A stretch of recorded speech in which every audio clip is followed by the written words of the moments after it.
Okay, now just for you guys, what I want to do is real quickly go through on his move observation. So what I gave him with the daily readiness observation, let's start with that, is in bucket number 1 in the lifestyle, I gave him a 2.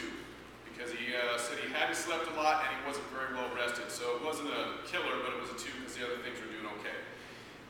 In the physical activity, or the physical bucket, I gave him another 2 because he said he just trained yesterday. So he's trained yesterday and he has the lack of sleep. So his total score was a 5. So when you look at his total score as a 5, that's kind of a caution. It means he's not going to die, he's not going to blow up or anything, but it's just a caution. We just got a few yellow flags, so we want to make sure that we're aware of where he's at with his lack of sleep and the fact that he's already trained yesterday.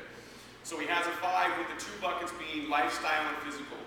So then when I went to the move observation, one of the things that I found with him in the move observation was simply just some stuff, real minor stuff in his hip. So I'm going to clean up a little stuff in the hip and his thoracic spine. So I already have his program, and what I'm going to do is instead of foam rolling his mid back, I'm going to come to the lateral side, right underneath his armpit, and I'm going to foam roll under here to try to free up the lateral line to give him a little bit more lateral motion through his thoracic spine. His sagittal plane motion wasn't that bad. His lateral plane, or the frontal plane motion, was a little bit less desirable, and his rotation actually wasn't that bad. So that's what we're going to go with the foam roll. And then I'm going to just add a simple hand driver into the stretch that's already in here. So he's going to be in a hip flexor stretch, and I'm just going to give him a slight hand driver with that stretch to kind of work his thoracic spine. And then I'm just going to add in a simple mobilizer for his hips. And the reason being is with talking to him, he hasn't been used to doing a lot of rotation or opening up in that. So it's a motor learning issue as much as it is a tissue issue. So if you haven't done something, remember your tissues aren't ready and responsive to that, so we're just going to add some of that in from a mobilizer standpoint. So that's all I'm going to change in his movement preparation. Just substituting the mid-back, adding in a hand driver with a stretch that's already there, and then give him just a simple mobilizer before we get into his crunches and all those wonderful things. Okay?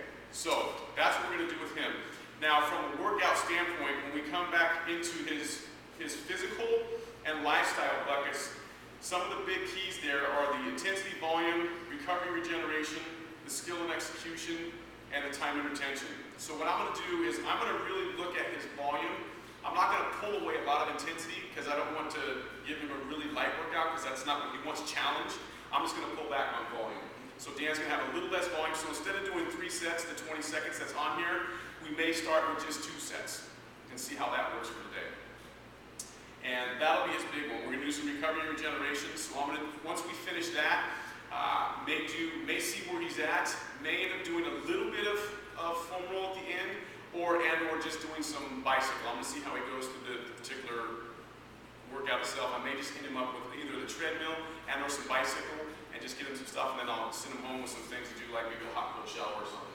Or if he's really up to it, we'll give him a hot and cold tub in here. But we'll work, the recovery regeneration will be really key for him and get a good night's sleep tonight. So that's where we are. So all right, you ready, Dan? I am ready.